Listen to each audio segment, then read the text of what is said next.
فرمایا اقترب للناس حسابهم وهم فی غفلۃ معرضون، لوگوں کے حساب و کتاب کا وقت قریب آ گیا، لوگوں کے امتحان کا وقت ان کے سر پر آ پہنچا۔ وهم فی غفلۃ معرضون، لیکن وہ ابھی تک خواب غفلت میں پڑے ہوئے ہیں۔ جیسے مہربان باپ اپنی اولاد سے کہتا ہے بیٹا امتحان سر پر ہے، تیاری کر لیجئے، پڑھ لیجئے، کچھ دیکھ لیجئے، کچھ یاد کر لیجئے، امتحان میں کام آئے گا۔ اللہ رب العالمین شفقت بھرے انداز میں فرماتا ہے، اپنی مخلوق سے گلہ کرتا ہے، اقترب للناس حسابهم، لوگوں کے حساب و کتاب کا وقت قریب آ گیا، وهم فی غفلۃ معرضون، اور لوگ ابھی تک خواب غفلت میں پڑے ہوئے ہیں۔ مکان کی چھت گرنے والی ہے لیکن گھر والے خواب غفلت میں ہیں، مکان چھوڑنے کو تیار نہیں۔ سیلاب آنے والا ہے لیکن محلے والے، آبادی والے خواب غفلت میں ہیں، حفظ ما تقدم کے طور پر کچھ انتظامات کرنے والے نہیں۔ اقترب للناس حسابهم، لوگوں کے حساب و کتاب کا وقت قریب آ گیا لیکن لوگ خواب غفلت میں پڑے ہوئے۔ اللہ رب العالمین نے اس دن کا تعارف کراتے ہوئے فرمایا، اے مسلمانوں تمہیں معلوم ہے وہ دن کیسا کڑا دن ہے۔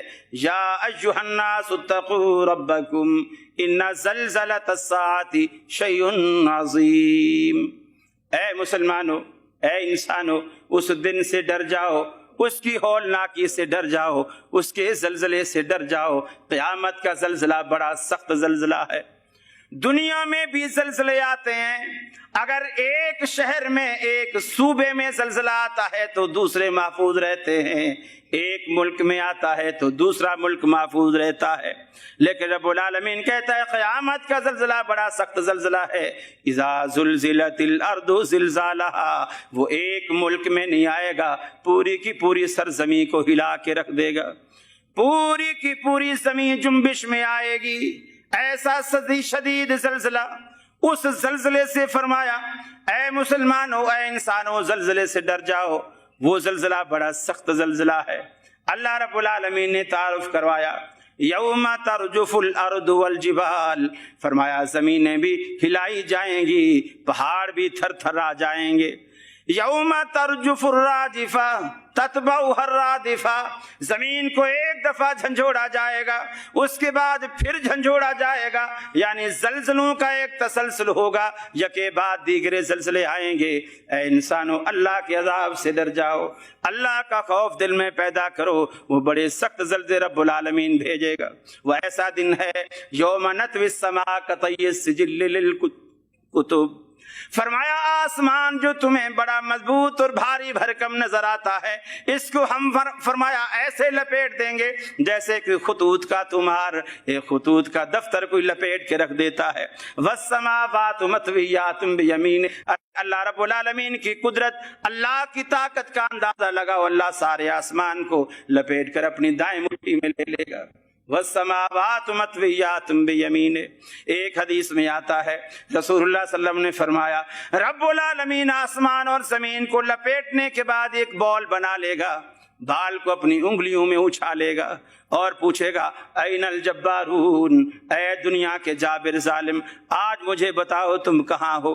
لمن الملک اليوم، مجھے بتاؤ آج اس ملک کا مالک کون ہے، اس سلطنت کا والی کون ہے؟